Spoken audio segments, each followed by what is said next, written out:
Reese, sorry, that what makes her a leader is that her organizational skills and the passion that she has for helping persons around her.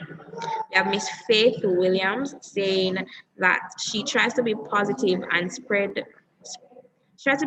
positive and spread it even in the most difficult situations.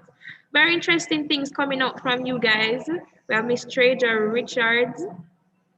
She knows how to, what makes her a leader is that she knows how to accept her wrongs and she's always open to hear what her teammates has to say.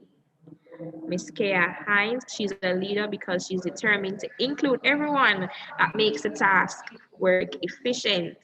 Whoa, whoa, great things coming up from you guys in the chat of what make you guys a leader. We have Miss Janie Williams. That makes her a leader is because she's open-minded and very cooperative. Whoa. Miss Ashley Young. She believes she stands out as a leader in a good way because of her determination and to try to make the persons around her better persons. Okay. Great things coming out in the chat, guys. We won't be able to read everything, but so far, you guys are really true leaders. The characteristics that I'm seeing displayed here in the chat, you guys are really true leaders. And we implore you guys to continue on that path. And we hope that something that will be taken away from today's seminar will help you to build on what you already have. So now we'll have the introduction of our first guest speaker, Mr. Arnav Chatani, the Lieutenant Governor for Key Club Division 5. And just before I go into that, I hear somebody asking that I didn't introduce myself. My name is Shanika Christie, and I am from St. Catherine High School, the Deputy Head Girl, and also the Public Relations Officer for Jamaica Prefects Association. And good news, guys, I'm also a Key Clubber. I served on my district board as Public Relations Officer for Division 3.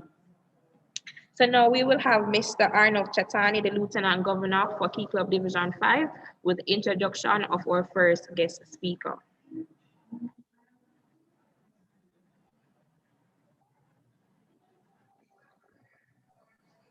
All right, so hi, good afternoon, everyone. All right, so Yolan Williams, MTS candidate 2021. She hails from the breadbasket of Jamaica, St. Elizabeth. Yolan is now a sought-after international leader, speaker, and minister. When asked of her leadership qualities, Yolan states, "Some leaders are born, while some are acquired." She believes it is her gift and one she carries extraordinarily. She credits the start of her leadership assignments to her alma mater, Holy Childhood High School in Jamaica, where she was privileged enough to be on the student council team and Key Club. This trait carried on to York University, Canada, where she held the position of president for the International Students Association, ISAY, for 2 consecutive years, and vice president community of United Jamaicans, CUJAM, for 1 year.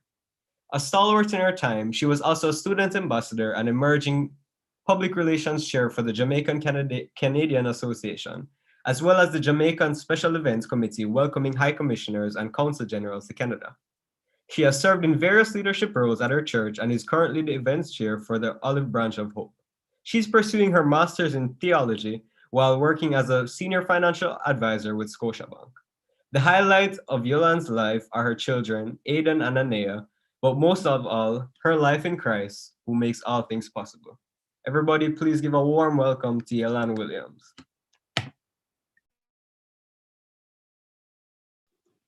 Well, hello, everybody. Hoping everybody is doing great. Thank you, Arnav, for that wonderful introduction there.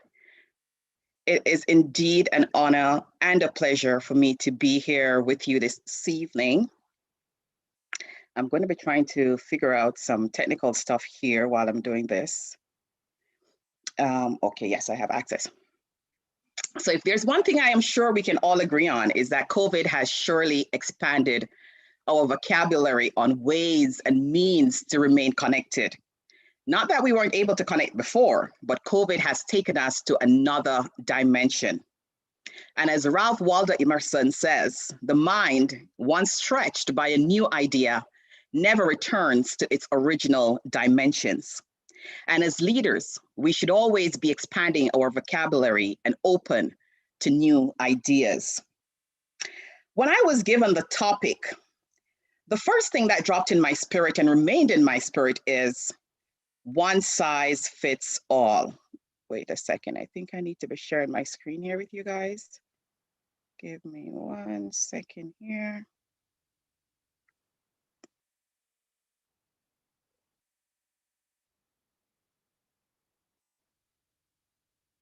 All right, let's go back up here. All right, there we go. So as I was saying, so the one thing that dropped in my spirit was one size fits all.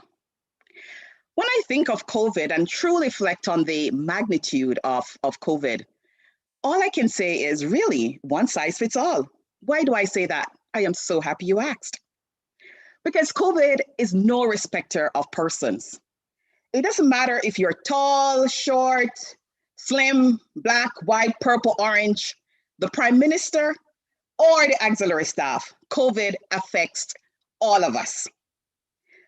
As leaders, would you agree or disagree with me when I say one size fits all? Now, I know we're having everybody muted right now, so I'm not sure how we're going to be working with that. Will everybody be able to raise their hand? What's the protocol here, Dane? Persons in the chat are agreeing. We have Faith agreeing, Ashley Young agreeing. Oh, thank you. So when I'm sharing screen, I can't really see all that, so thanks. So you'll be my little person over there. Awesome. So for those well, of course, I had hand raised here, so I was thinking, okay, you'll be raising hands, but that's okay. So for those of you who I was fortunate enough to meet in 2019, you would know that I like interaction with my presentations. So go ahead and tell me, share with me. I wish you could do the raise hand, that would be cool, but okay. Let's go ahead with the typing in the chat, and then moderator will let me know how we're coming on with the yeses and the nos.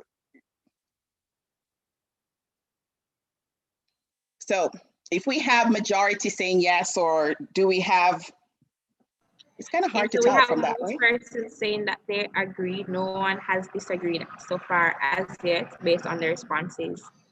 Oh, that's cool. Well, guess what? That's good.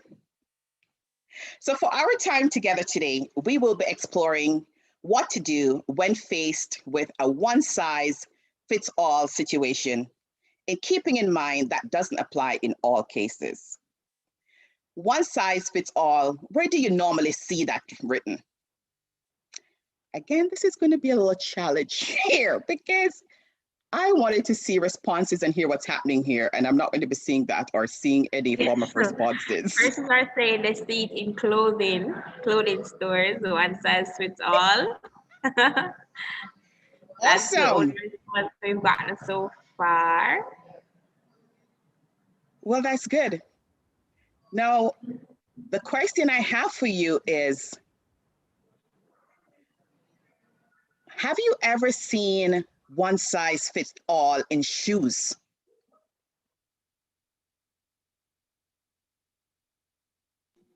No, never. Somebody said never. Somebody said not so far. Well, that's what I was wondering, I'm like, wait a second. I always see it in clothing too, but I've never seen it in shoes. So then I was doing my little research over here now, trying to figure out, do we have one size fit all in shoes? I couldn't find anything. So, for those of you who know me, I have to get creative here. So my daughter and I, we created our own shoe. So remember now, I can't even hear anybody laughing or anything. That's just supposed to be my icebreaker, So here we go now. So I'm thinking, okay, well, since, I'm not finding anything in terms of one size fit all in shoes, then what exactly is a shoe?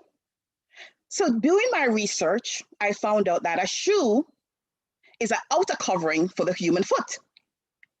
So right there and then, so for those of you who said you've never seen it in shoe, well, I just created something right there. All so right, I think I get perks for that. Not to cut you, but your creation is coming through and somebody asking if you're selling. So you already have your first buyer.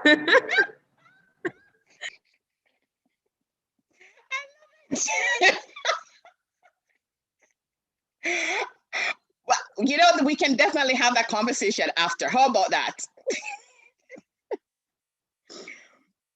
So I can proudly say that one size fits all. So that is to confirm that, yeah, it does fit all. Now, is that my truth? Or as the sworn testimony states, is that the truth, the whole truth, and nothing but the truth? To answer that, I will say, whereas we can be creative, we have to ensure that our creativity is adaptable. And the pictures which I just showed you is an example of being creative, but is it adaptable?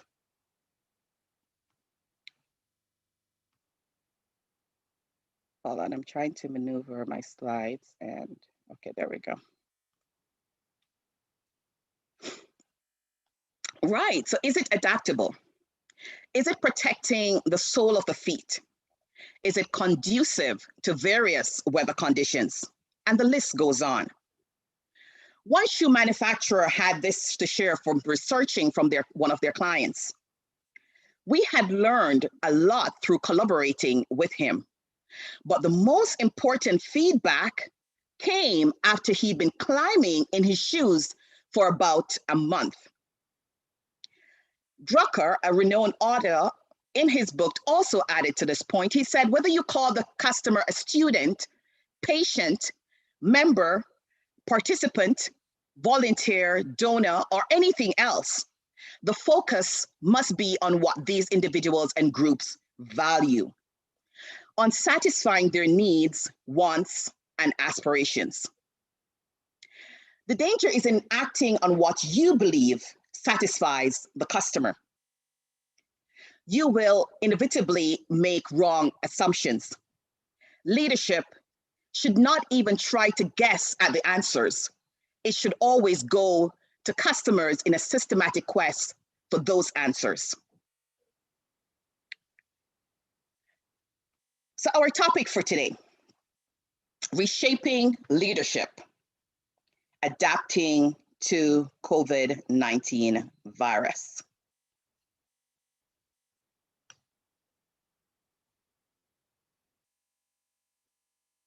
I see I'm going to be having to be doing some switching back and forth over in 2 different slides here. You know, Dana, or my moderator should have sent this to you. So here we go. We want to explore a few areas that will position us for leadership effectiveness. In the example just now, we learned earlier that leaders ought to be versatile and creative, thinking outside the box. We also learned about the effectiveness of collaborating and also obtaining feedback as per the research findings. But what do we do as leaders when faced with a one-size-fits-all situation? Remember earlier that we ruled out that one size does not fit all, as each situation is unique and has to be addressed on its own merit. So being faced with a situation which forces us to man up, or in this case, let's say woman up, you know, what do we do? COVID is abnormal. These are abnormal times. These are challenging times. But guess what? This is where the rubber meets the road. That is to say, or that is the point at which a theory or idea is put to the practical test. That is where we separate the man from the boys. This is where we say the race is not for the swift, but for those who can endure to the end. This is where we roll up our sleeves and get our hands dirty. This is where we get to work. There are 4 areas that I'm going to be focusing on with you, or dwelling on with you today. 1, the plan. 2, the rearview mirror. 3, encouraging dissent. And 4, communication.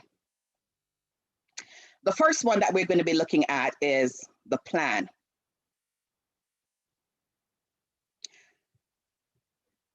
Planning can make the difference between quickly stomping out a fire or going up in flames. Benjamin Franklin once said, if you fail to plan, you are planning to fail. A plan needs to align to the organization goals while adding vision for the future. Bearing in mind that the immediate question which faces the organization is not what to do tomorrow. The question is, what must we do today to achieve results? One thing we need to remember, the organization mission and vision hasn't changed. Whatever the mandate for the organization, that hasn't changed. This is key and should be incorporated into the organization messages. Doing so not only helps us to communicate the organization values to key audiences, but it also helps create a more authentic tone. So if it is a bank, it will continue providing financial services to clients. If it is a manufacturing company, they will continue to produce. Schools will continue to provide educational services. By putting this core crisis team in place, they will coordinate response efforts and define objectives. This team can also be responsible for reviewing crisis and business continuity plans, developing different scenarios and putting them to the test in order to prepare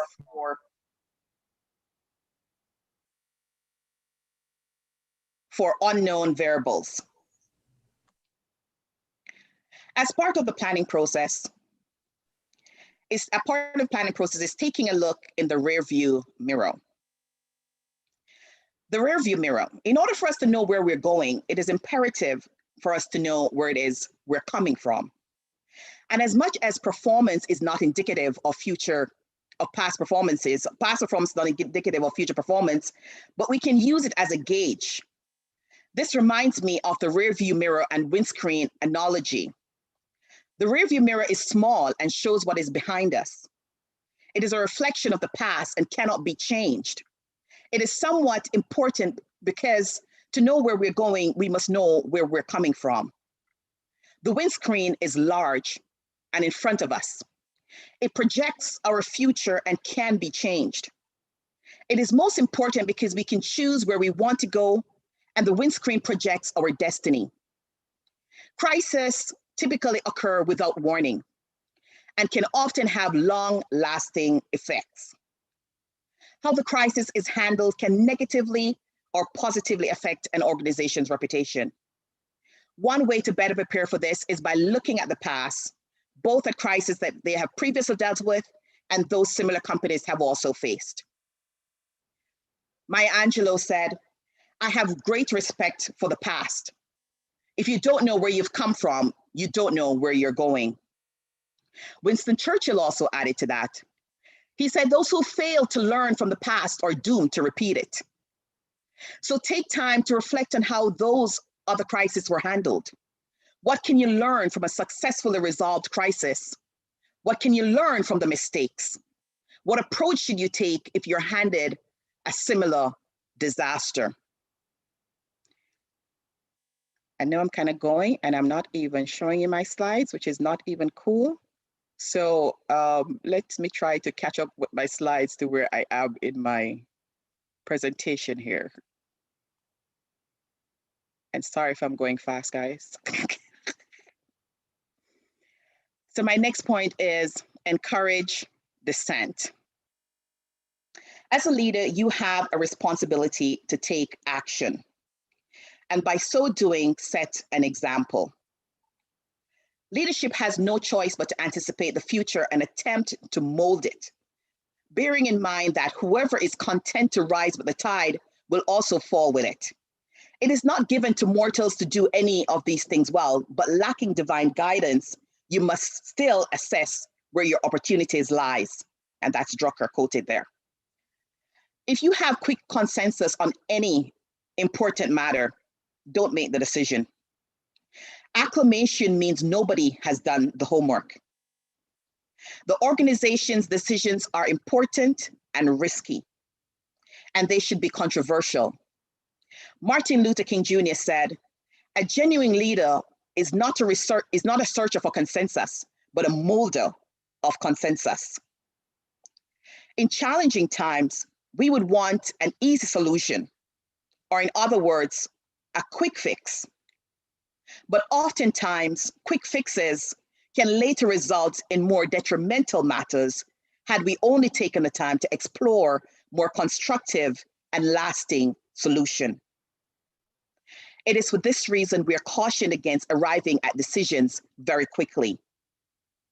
Sometimes we have to rinse out and wring out all the kinks before making a final decision. Everyone might not be in agreement, but this is where the checks and balances come into play. Because if the power is not concentrated in one or two hands, the final decision can be established by having everyone's input. Keeping at the forefront your target audience and the anticipated outcome.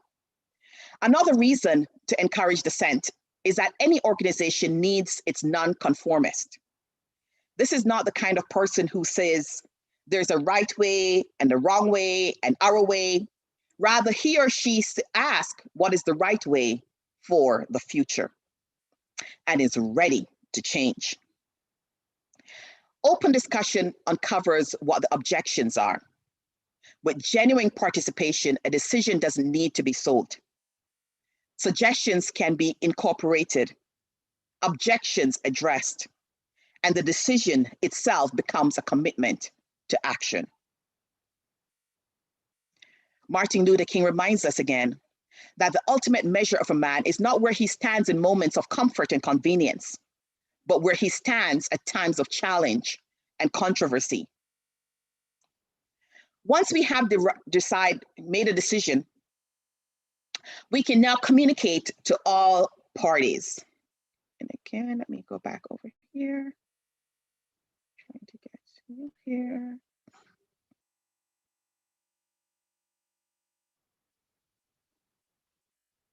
Perfect. All right. So my next point is communication. And let's bring you to that one. There we go. Another vital area is communication. James Hume said, the art of communication is the language of leadership. In order to be an effective leader, communication is an art you must master. Every deal, every relationship, every task, every campaign, every sale can all crumble due to a lack of communication. For example, if you're running a business and you can't clearly communicate your vision, your employees won't be able to complete the task the way you want them done. And the same thing goes if you have different groups and organizations. The same thing, if you're not communicating what your vision is, then no one else will know what it is that they're working towards. So your vision, if you can effectively communicate it, it's just the dream. If you can't, it's just the dream. No one's going to work towards your dream because they don't know what the dream is. Research has found that effective leadership in uncertain times requires the 4 C's: calm, clarity, communication, consistency. We must communicate every day. In everything we do, just like a muscle, we must train our communication skill. The average person only speaks 12 minutes a day. I don't know anyone that gets good at something by practicing only 12 minutes a day. Maybe you know, but I don't know anyone. So what we have to do, we have to make it a habit to consciously improve our communication skills on a daily basis and many times for the day. The biggest issue for any leader in unprecedented or abnormal times is managing the expectations, emotions, and well-being of employees. In times of uncertainty, communication continues to be paramount when navigating through crisis. It is of utmost importance that business leaders continue to update their staff on any and all changes that take place. Information is wealth at a time like this. With the need for support from all their employees in order to navigate through this crisis, it is crucial that management is transparent about what decisions are being taken and expectations of all employees throughout this trying time. And this I can definitely relate to, because on the onset of the pandemic last year, we were constantly on conference calls with leaders who were providing updates, asking us to share questions and concerns in an attempt to minimize the anxiety and stress levels of employees, which is normal for employees to feel the way they feel during times like this, because it's uncertainty. Nobody knows what's going to happen tomorrow. Nobody knows if they're going to have a job. A lot of different factors are at play. So handling emotions is key, and communicating where everyone is vital. Communication is only a part of crisis preparedness, but it's a big part. Moreover, it is something that can be started before an actual crisis occurs, and then fine-tuned once disaster strikes. By evaluating the past, understanding your company's mission, and considering common issues that may arise, you will be better equipped when the inevitable happens to avoid serious reputational damage, as well as minimize much stress from the team. There are a few pointers that I wanted to leave with you. Let me go over here. There we go.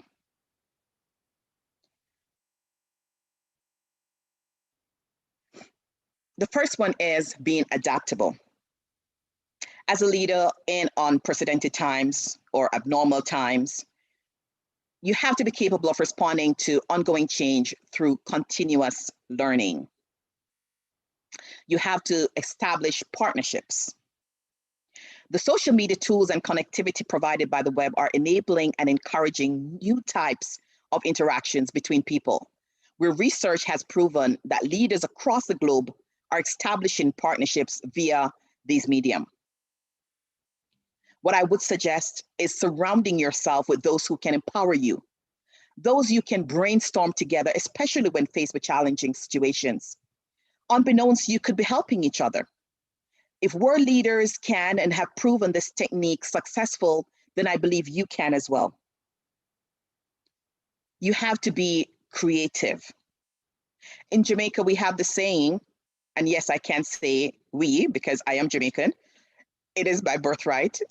There is the saying, take your hand, ton fashion, which ideally means to use what you have and not use it, but make it, not just use it, but make it fashionable.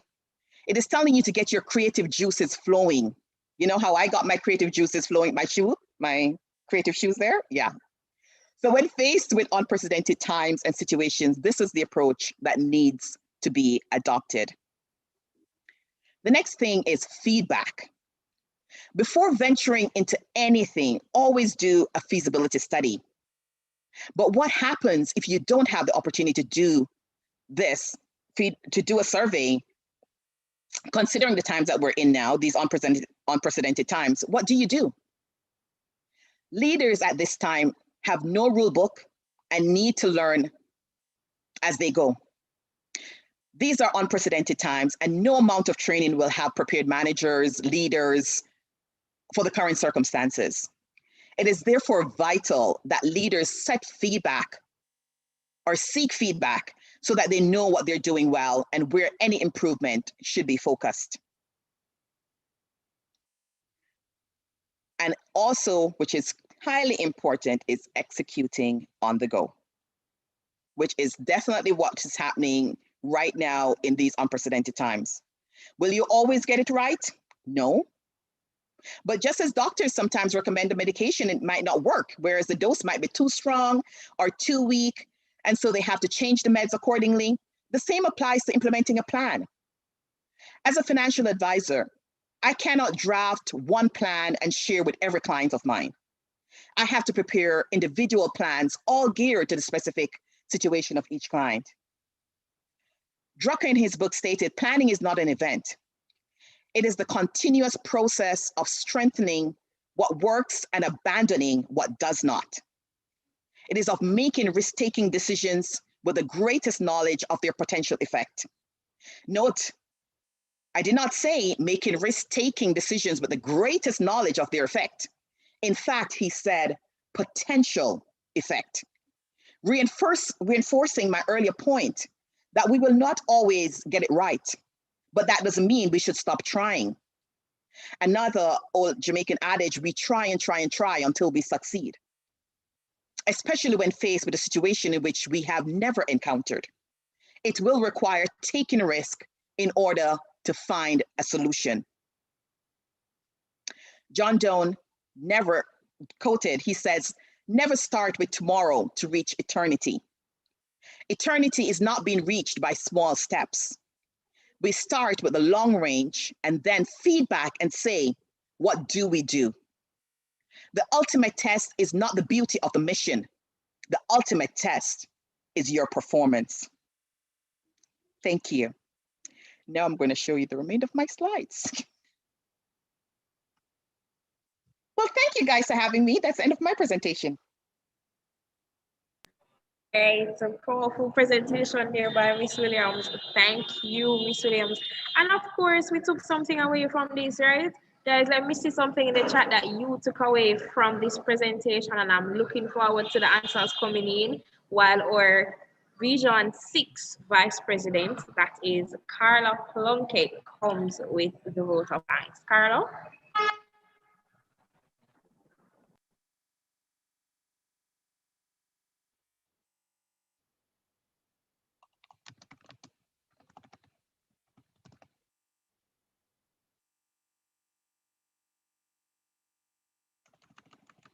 Carla, we're unable to hear you. I see that your video is on, but your mic is off. Right. I was trying to unmute, but I was unable to. So thanks for unmuting me. So, Miss Williams, that was a wonderful presentation. I really enjoyed it. So on behalf of the Jamaica Prefect Association, we want to thank you for presenting to us today, for sharing your knowledge and wisdom. And you spoke about making a plan, and we definitely need to make a plan and don't just wander about aimlessly. And also, I would like to repeat the pointers that you made at the end: to be adaptable, establish partnership, be creative, encourage feedback, and execute on the go. This was a very powerful presentation and it was on point. Again, thank you so very much. We really appreciate you being here today. You are very welcome. Thank you. All right, thank you, Ms. Carla. So before we go any further, guys, I see that persons want to join. Persons are coming in the room. So we're just going to ask you the link. We're now streaming live via YouTube. So the link is in the chat. If you have a friend that wants to join, just copy the link and send it to them real quick, because we're also live on YouTube, or they can go on the Jamaica Prefect Association page on YouTube and join. I see Miss Lawrence posting the link in the chat again. So we asked persons to tell me what they learned, takeaways from Miss Williams' presentation. And so we have Kaya Hines here saying she learned how important communication is, and that was a really big point that I took away as well, because if you don't know how to communicate, how will you get your vision across, as you say? So we have Miss Casey and Headley saying, I learned how to be creative and make it adaptable. Yes, so we have to be creative, and we have to learn to adapt, because we're in a pandemic right now. We're in a Jamaican, and as Miss Williams said, take your hands on fashion. We are Jamaicans, we know how to do things. Now we also have Miss Cleon Thompson saying communication is the key for a healthy relationship between self and others in a group, or otherwise well presented. I learned that from Miss Charlton, saying that she learned that communication skills is very important, a part of being a good leader. Thank you, she's Miss Williams. Thank you, Miss Williams. We have Miss Young saying that always work with a plan. Miss Jada Smith saying that she learned how to adapt to different situations, and that's something that we all should take away, because we're moving into a very unpredictable world. We have Miss Clark saying that she learned that it doesn't matter where you are coming from, it's where you are going. Yes, we have Miss Tiana saying that she learned that she should not wait until tomorrow to start her goal because time waits on no man. Yes, anything that you want to achieve, start it. Don't put off until tomorrow because tomorrow waits on no man and tomorrow is a day that will never come. Because you said tomorrow, and then when tomorrow comes, you said tomorrow. So start it right now. All right, so Miss Williams, we want to thank you again for that powerful presentation. And as you can hear the takeaways in the chat, and there's a lot more coming, but we can't read everything, that it was powerful and persons are going to lead effectively after this, definitely. So, all right, Miss Williams, thank you, and thank you for being here with us today. So just before our next presenter comes, that will be Mr. Damario Mew from Kiko. He is the district governor for Kiko, Jamaica, but we're not seeing him as yet. All right, just before he comes, so let's hear from persons in the chat while Miss Williams is still on. If anybody have any question that they want to ask Miss Williams, any question at all for Miss Williams, she's here. She's here to answer your question. She's here to give you advice, answer that so as we can effectively lead or, develop creative ways to lead in this pandemic. Any questions, anybody? Type them in the chat. Type them in the chat.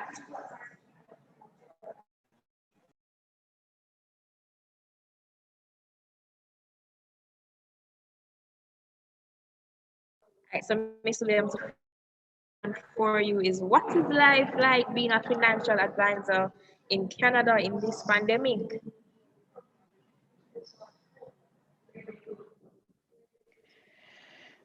It is crazy, crazy busy.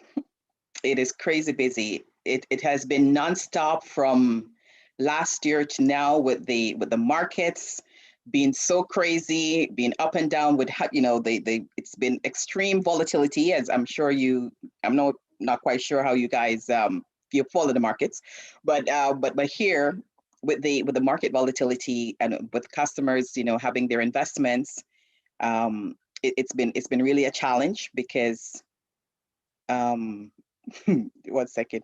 It's been a real challenge because with, again, trying to mitigate their emotions as well. So sometimes it's not just in the employees and the employers, it's also on the client side as well. It's the emotions that is really taking over because you're looking at your investments, you're seeing your investments going down and you're panicking. Then you're calling the advisor, okay, what's happening with my funds? Then we have the market that's going on, but the mortgage is on the lending side where house prices now are going through the roof and everybody's selling and the interest rates are extremely low. So everybody's trying to get into lending. So when you from one spectrum to the other, it's just crazy. It's just been quite hectic over here, I must say. I would leave work and I don't have the privilege of working from home like some people. Let me put that out there too. I go to the office every day. Yes. So, and we cannot keep the customers out the bank. Them still coming in and I'm trying to figure out, okay, because over here shut down. So I'm thinking, okay, I guess this must be the only place that they can hang out. So they come to the bank because we forever have a lineup. So right now it's kind of cooling down because now that they're slowly opening up the economy, so you can see where the traffic in the bank is not as crazy as it was before, but it seemed as if the bank was a place to go. Like I have clients who would come in and they're like, I went on a date with my wife, we got dressed up and we went to Costco. So Costco over here, for you guys who don't know, it's a retail, what would I say now? A wholesale store. So, and it sells everything. So I don't know, Mega Mart is what you guys have in Jamaica, right? I think, is it? Something Mart. We have Mega Marts here and we have Price Marts as well. There you go. So Costco is something similar to that. So that is the only place that was open. So that and Walmart. So those are the only two places. All the malls were closed. Everything was closed. So there's nowhere to go. So the only place you can go is Walmart to the grocery shopping. That's the only thing. So having people come into the bank, it's just been nonstop, crazy, crazy busy. And really having, I think that the most stressful time over here right now is really just trying to manage customers' emotions. And that takes a big toll on any advisor right now, because you're trying to say, okay, you know, don't let your emotions kind of rule what's happening right now. Just focus on your goal. What was your ultimate goal? You know, remember back in my presentation, I said, remember what the mission of the organization is. It comes back to that same thing again. What is the goal of the customer? And so it's just kind of reinforcing that with the customer to say, what exactly is your goal? What is it that you're working towards? And once we have all that kind of out in the open, and you kind of calm the nerves, I think the customers would even say, you know, I really just wanted to hear you say it, and I feel better. It's really just emotions. That is the biggest thing in a pandemic. All Hope I've right. answered your question. Might be long-winded, but. Hope that question was answered. So we have the next question here from Tiana asking, what is the first step to conquer your goals to become someone unique that can help society? I think first and foremost, what you would need to do is to look within yourself, is to ask yourself that question, what is my purpose? I think once you're able to identify what your purpose is, then you are then able to know your place in the terms of what it is that you are, what is it that you need to do. It's not a situation where, you know, I can say to you, you know, this is your purpose, this is what you need to do. It is something that you have to feel within yourself. It is something that's embedded in you, and you know, you will know from, how would I put that? You will know from your day-to-day, you know, activities and just kind of interacting with people. You will know what your strengths are. You will know what, you know, what you are passionate about, and what it is that you're passionate about. You will zoom into that, and that is what you will then use to project as you go forward. Hopefully that answered your question. Okay, we have another question here for you, Miss Williams. Not done as yet. Wait, I'm in a hot chair, Jen. So, what was your ability to adapt necessarily easy in your leadership roles throughout your life?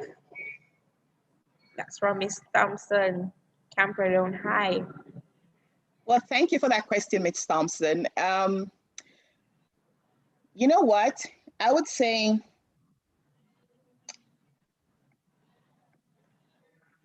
every situation, every role comes with different challenges and different requirements. So yeah, I think, you know, looking over the years in the various roles that I've had, what I would definitely say is it's definitely each role came with its own challenges and its own demands. And you know, one of the things that I had to keep at the forefront of my mind is that whatever the situation is that I'm dealing with here, is this going to matter to me 5 years from now? It's a situation, it's a case where you build as you go along, because as I said before, situations there's situations that you're never prepared for. One of the things that I used to say, you know, when I was asked when I first came here, is why didn't I join UPSA? So UPSA is the York University Black Students Association. And I said, you know, coming from Jamaica, I don't know about being the whole Black thing. I'm already Black, is you know, stating the obvious here. So I don't see why I need to be a part of a Black organization. So I was a part of the international students because I'm international student. That part I can definitely, you know, agree with and say in a broad sense, I am international student. So I think as I went through each role, it was just a case of just having each role mold me to where I am today. I don't think it's a case where, you know, you can ever be really very prepared for any role. As you get into each role kind of plummets you from one step to the other step to the other step. Did I answer the question, Shan? Yes, I think you did. effectively. So, okay, Ms. Williams, thank you for that. Okay, and Miss Thompson said, yes, you did. She was Oh, thank you, Ms. Thompson. So she's saying, yes, you did answer the question. So we want to thank you once more again for being with us and also having a little question and answer segment a while ago. So we now turn over to Miss Ruth Lawrence. Thank you so much, Shen. Regrettably, I'm not able to turn on my camera at this time because I was the background lady, just seeking to ensure that everything was flowing smoothly, and equally so, just listening and gleaning from Miss Williams, who, might I add, gave an excellent presentation just now. I was watching the chat and the responses have been absolutely exceptional. I mean, they love it. They love you, Miss Williams. And so we really want to thank you and to extend thanks on behalf of the Ministry of Education for you sharing. We do have some colleagues who are in the house. We do have Miss Rhonda Walker-Walters, who is one of our senior youth empowerment officers who's in the room. Earlier, I think I saw Mr. Damian Green, who was also here. So guys, this has been a really good session. The next speaker is having some technical difficulties, but in the meantime, I will be jumping in until he gets here. Because we, in this world, we never stall. Leaders don't stall. Leaders jump and they find innovative ways to get the ship going, even when the engine drops out, right? And so that's what we're here to do. But I really want to talk to you quickly about your theme today really speaks to adaptability. And one of the key things that I want to share with you real quick is the story of the egg and the carrot. And I'm sure most of you who would have probably done leadership seminars would have probably heard about, the egg versus the carrot. How, when you put a carrot in hot water, that hard carrot gets what? Soft, right? But please tell me now in the chat, when you put an egg in water, please do tell me what happens to that egg. Let's see if anybody ever eat boiled egg yet. Let's see in the chat. So Jada Smith jumped in a while ago and she said it gets harder. And really and truly, I believe that those two things help to really shape how it is that we have responded to challenges and changes. You have two choices in life. It's either you get softer or you get harder. And by harder, I mean better. I mean coming out on the other side, bigger, better, and greater, knowing that you have been built for this. I believe that in this time, every single one of you have to understand that you're gonna face challenges. You're gonna face situations that will knock you off your rockers. But one thing I have learned as a church girl is that when you're rooted and grounded in God, no matter what comes your way, you will stand firm just like the egg. So even though prior to getting into the water, you could drop that egg and it would shatter. But when the egg comes out of a hard time, what you find is that that egg gets harder. And in these trying times, you have to realize that as young leaders, you're going to be faced with some unprecedented things that are going to happen to you. Right now, most of you, you're used to going to school every day and chilling and chatting with your friends and meditating with your teacher, right? And learning. But guess what? We have now shifted from physical to now virtual. And it takes a very special, unique individual to be able to adjust and adapt. And what you have to realize now is that, listen, the challenges or the changes that you're facing right now, it's not to kill you, but guess what? Can somebody tell me what it's gonna do to you? It's gonna build you. And let me tell you something right now. I need for you to start tapping your muscles right now. I don't know if you work out or you don't work out, but either way, it's a matter of strengthening your muscles, right? When you go to the gym and you want to build muscles, they give you what? Weights. And when they give you the weight, oftentimes the weight doesn't necessarily change in terms of amount. But what changes every time you build and you push that weight is that you get stronger. And you have to realize, oh my God, Salil just said, what doesn't kill you makes you stronger. And as young people, you are gonna be challenged, but guess what? You must come out stronger.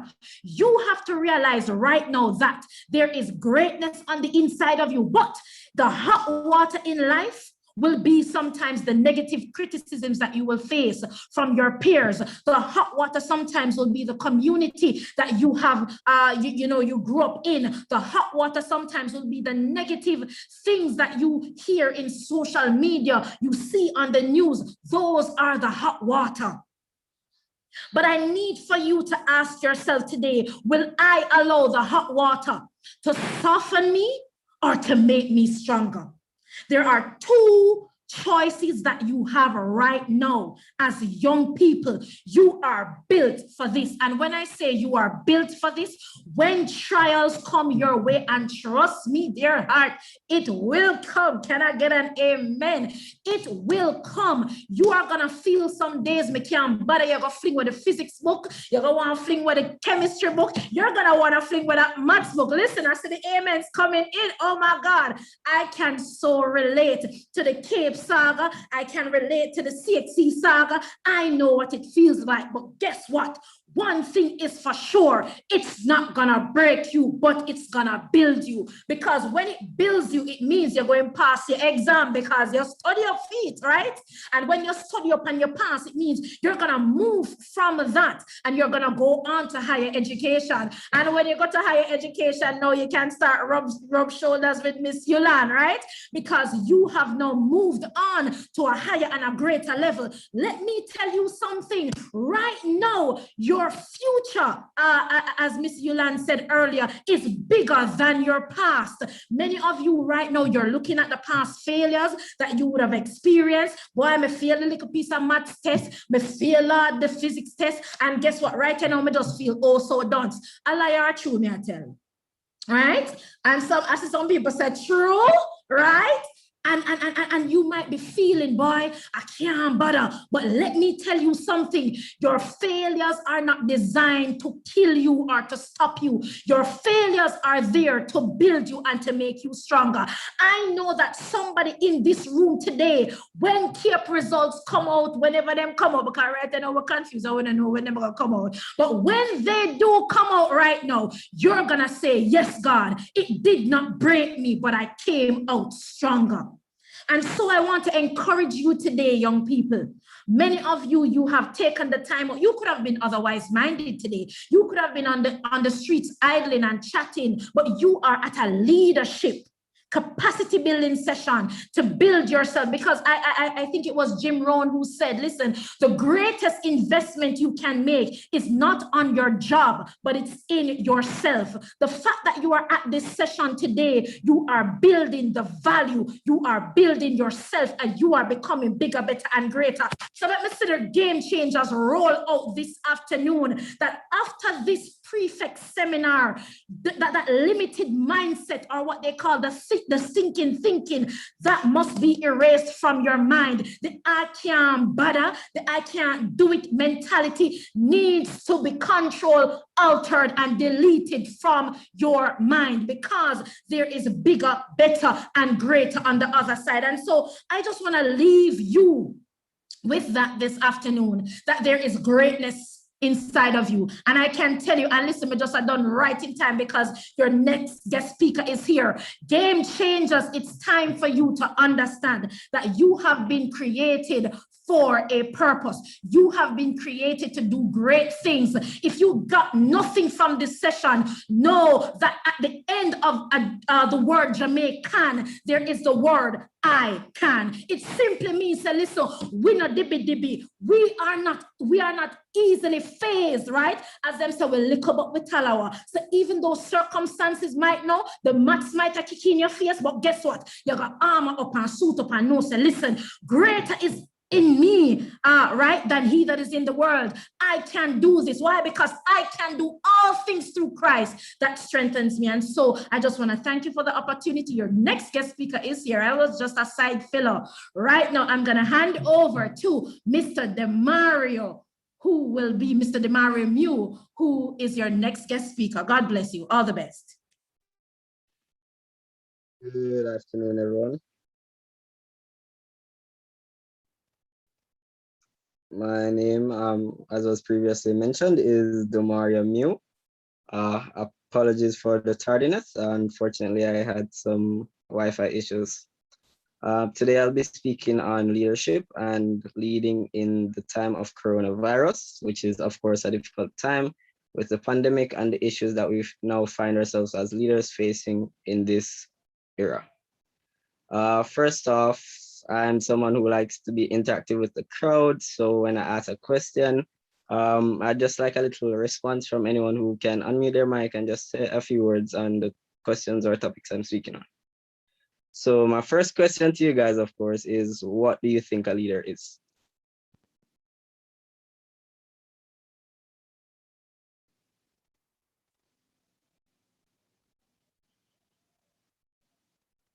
Anyone can unmute and ask answer the question. Just raise your hand first. So they're unable to unmute, so they'll type in the chat and I'll give you the responses. So we have Carla Plunkett here saying a person of influence, and we have Tiana asking you to repeat the question. Okay, the question was, what do you think a leader is?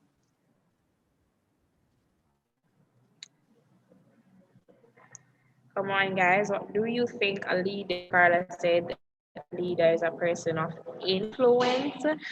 Abigail says a person who motivates others. We have Georgina saying a person who leads and sets example. Casey saying a person responsible. Sidoni saying a person. Sorry about that. A leader is someone who knows when to take responsibility. So I guess to take actions. Jada Smith saying someone who guides other peoples and influences them to do what's right. We have Samuel Mitchell saying a leader is someone who can fail and has the courage to start back over again. Miss Charlton here in the chat saying a person who can unite people and get them to work to one common goal. Okay, great. So you guys understand some of the core characteristics towards being a good leader.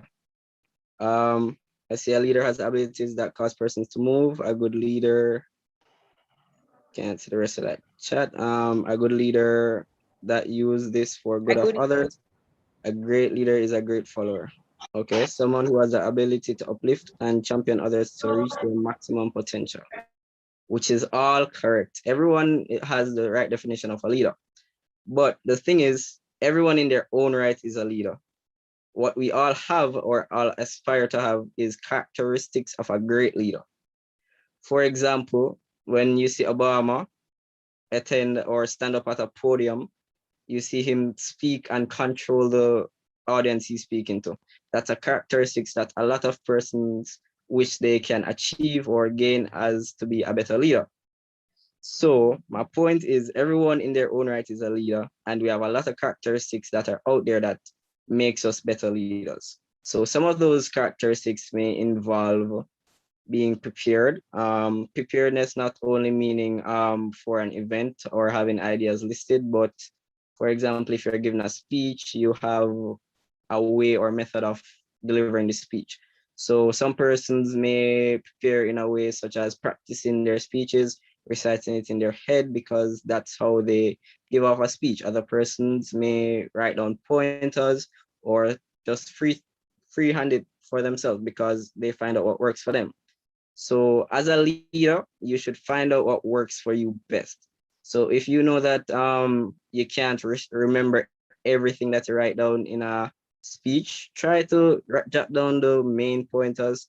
Try to stick to the topic, because a lot of times persons stray from topics and forget what they're talking about. So just keep that in mind. Okay. Can I get some of the characteristics you guys aspire to have as a leader? You guys can talk in the chat. I'll look out for that.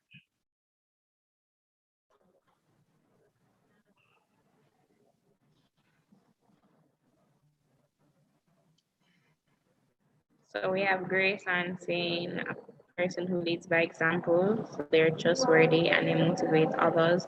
We have Miss Hunter saying dedication, patience, being able to delegate properly, empathy. Somebody asked me to repeat, they could repeat the question in the meantime. Somebody who's result orientated, yes.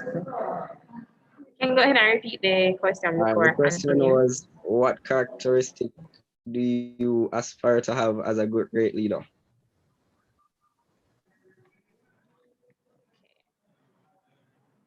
So the question you aspire to have as a leader. Comments from Jada Smith, Miss Abigail saying determination.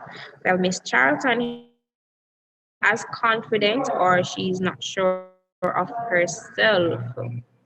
Miss Gabrielle from St. Catherine High School saying persistent.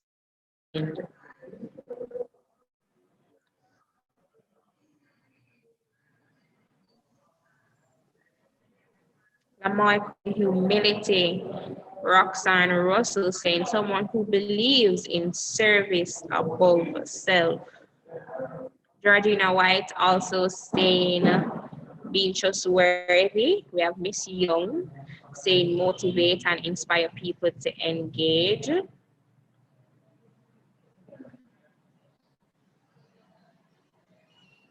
Miss Okay, sounds Miss great. Haley Bennett saying commitment, Some great self-motivation characteristics from out there. Sidoni. Great characteristics here in the chat. All right, so if you know what you want to have as a great leader, start making strides towards it from now, because a step closer is better than a step behind. So if you know you want to be someone who puts service above yourself, start by one project at a time. You could start maybe painting a basic school. Well, maybe not in this era, but not in this time with COVID and everything and personal interaction being restricted. But there are a lot of other things you can do to go towards becoming or achieving that characteristic that you aspire to have. Next thing is, there are some dark sides to being a leader. It's not all glamour and glitter as is shown. So for the persons out there leading and sometimes they find themselves being stressed out, sad, maybe even a little depressed, just hang in there. Being a leader is your decision, so no one should make you feel guilty for what you are doing. It's your decision, you have your goal in mind. So if you know you wanted to be a leader to become a better person, just know that you're making steps to becoming a better person. So at the end of the day, you will always have that in you. You're growing to be a better person. So don't fight yourself too much if you don't achieve some of the goals you aspire to gain, or might not have reached the milestones that you've expected to reach at a certain level or age. Just focus on getting that characteristic or that main goal that you're heading towards. Keep working towards it and don't lose faith. All right. Now that we've gone through being a leader, we can talk about being a leader in this time of coronavirus. Very difficult and trying time for everyone, adults and children and teenagers all alike. So being a leader from personal experience online is very different. Instead of seeing the impact you make face on, you find yourself behind a screen, hoping to get a glimpse of the changes you've made in others' lives. But keep in mind, you are still making a change. So at the end of the day, put in as much effort as you can in all the, in all the projects you're partaking in the persons you're speaking with, because at the end of the day, you will always have someone looking up to you, someone finding the characteristics that you have that they aspire to gain. So never give up and continue to go on your path. Are there any challenges you guys have right now during the online leadership that you have to partake in or stuff like that, you can send in the chat.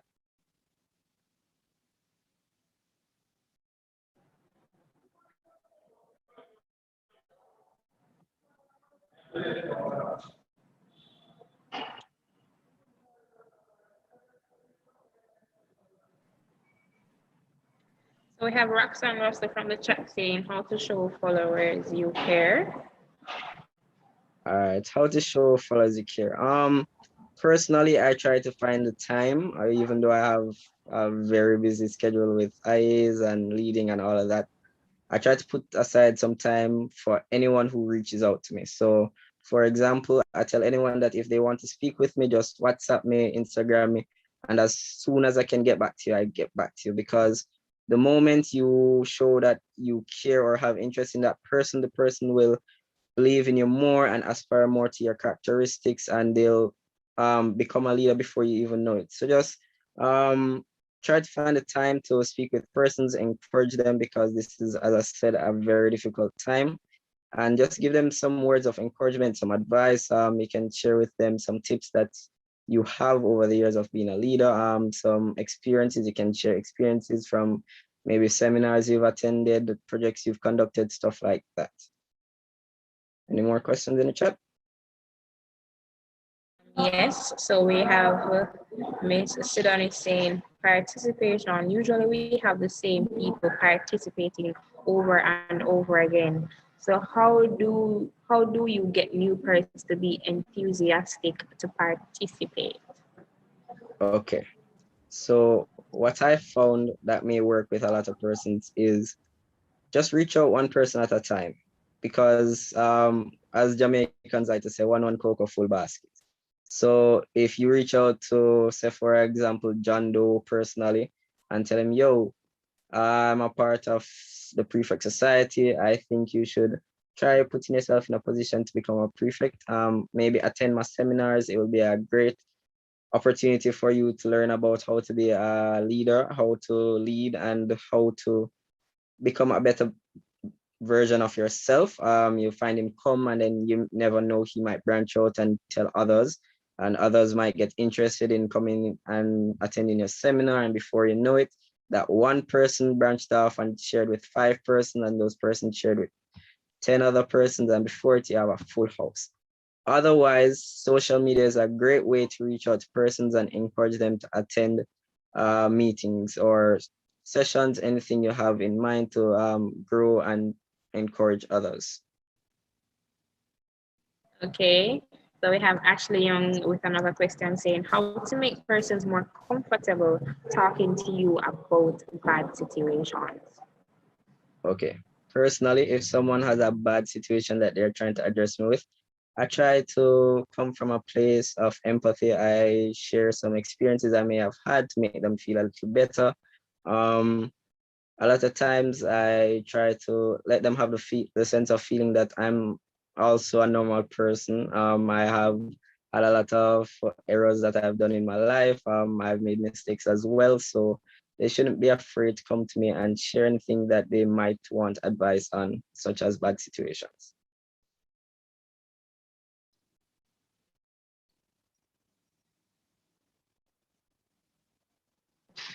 Okay, not seeing any more questions in the chat just yet.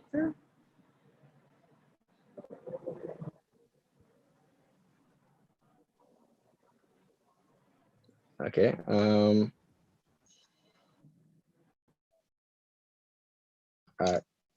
Okay, so I guess I'll move on. Especially now in the Corona time, again, remember to take time out for yourself, because a lot of times we as leaders forget that we are still students. We're still young children trying to enjoy life, and we get caught up in being leaders so much so that we don't get to enjoy our youth. So what I'd suggest is that you take maybe some time out in a day to just sit down, relax, do something you enjoy. So for example, I take say 30 minutes out every day to play Call of Duty Mobile, because that gets me calm, relaxed, and ready to go again.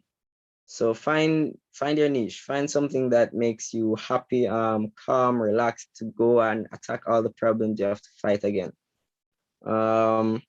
Also, don't ever give up. A lot of persons start to achieve greatness and then give up because of all the pressures coming on them. At the end of the day, you are who you are, you're becoming a leader. If it's just one step closer. So the moment you stop, you fall behind, and it takes a longer time to become that person you really aspire to be. Are there any questions for me at this time?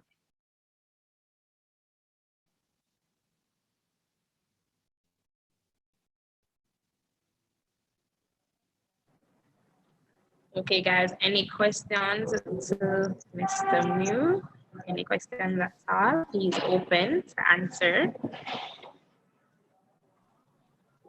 Type them in the chat, guys. Type them in the chat. Type them in the chat.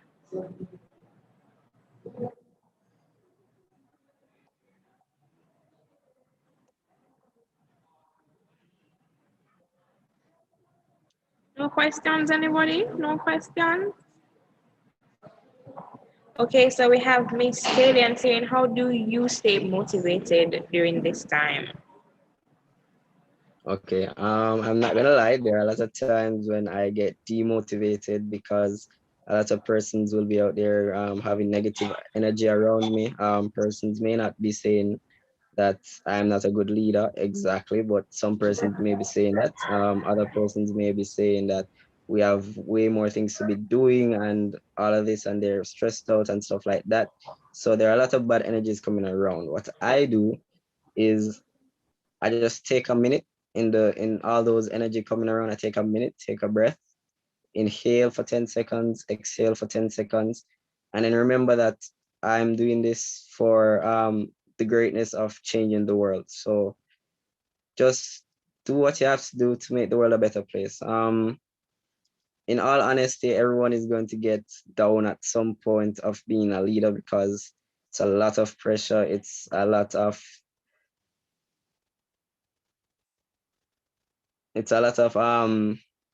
expectations asked of you. So just try to remember why you wanted to become a leader, why you wanted to change the world, and stay focused on what you are doing and the impact you are making. I think there was a next question. Yes, there's a next question from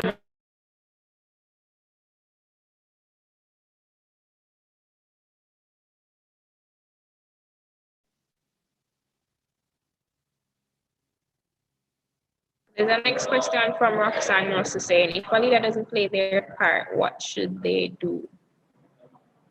Okay. So if you find that you're interacting with a leader who isn't interested in playing their part, a lot of time there are external factors. So what I'd like to do is reach out to them, see if they're open to sharing with me why they haven't been able to fill in the responsibilities that they have.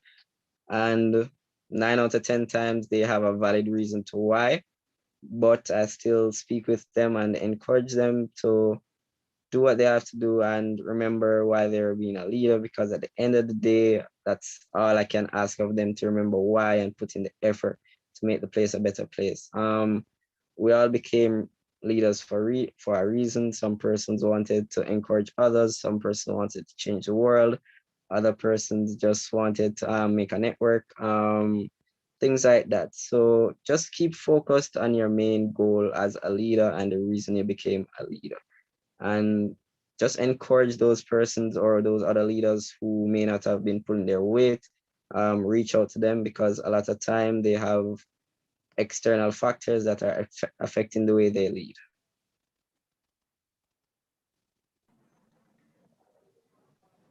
Okay, not seeing any more questions, but I have a question for you as a student leader.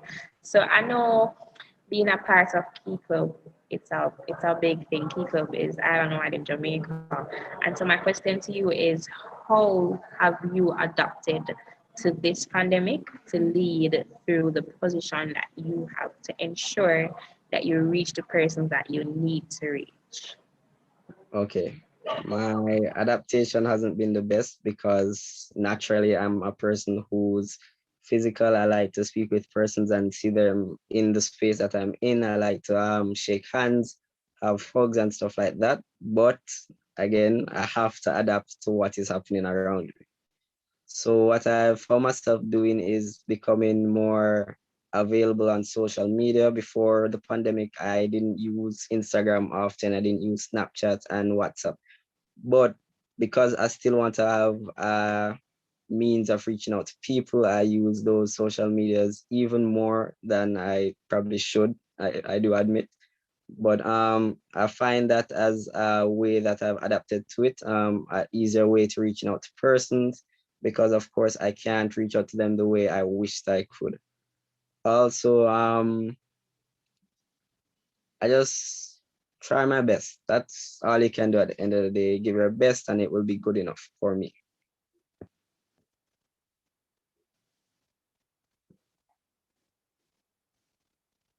Okay, thank you for that. Still not see any questions in the chat, guys. Anybody else have any question for Mr. Mew? No questions? All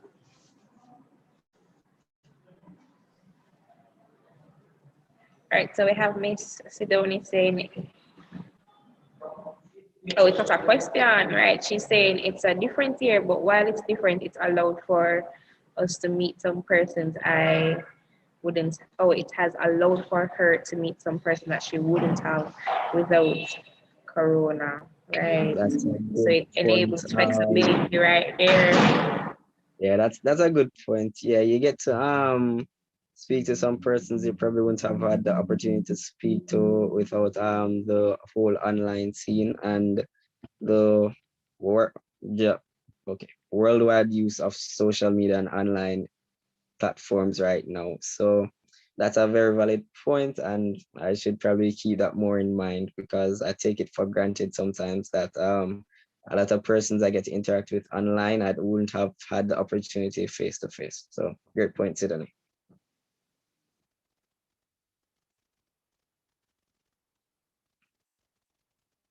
All right, so I'm not seeing any more questions. I'm taking it that that's all we have for Mr. Mew. No more questions in the chat. So Mr. Mew, your final words to us as leaders, future leaders who are here, aspiring leaders who are here, your final word to us.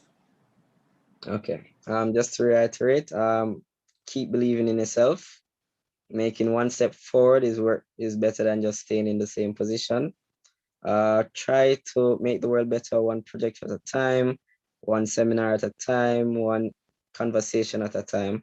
Keep doing what you're doing. You are making a change. You might not be able to see it face on, but you never know the change you are making until you see it from a wider angle. So just keep up the good work and never lose hope. Thank you for having me.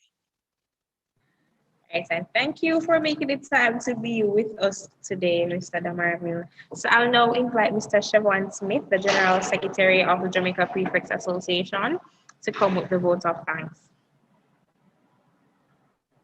Mr. Smith?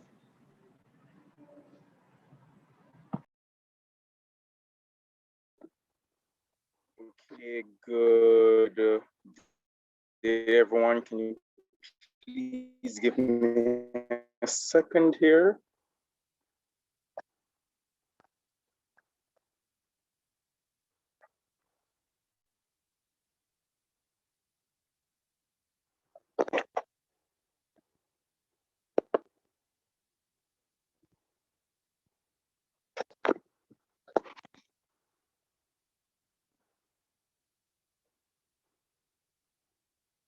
All right, my apologies, guys. I'm definitely having some technical difficulties here, so regrettably, I won't be able to turn on my camera.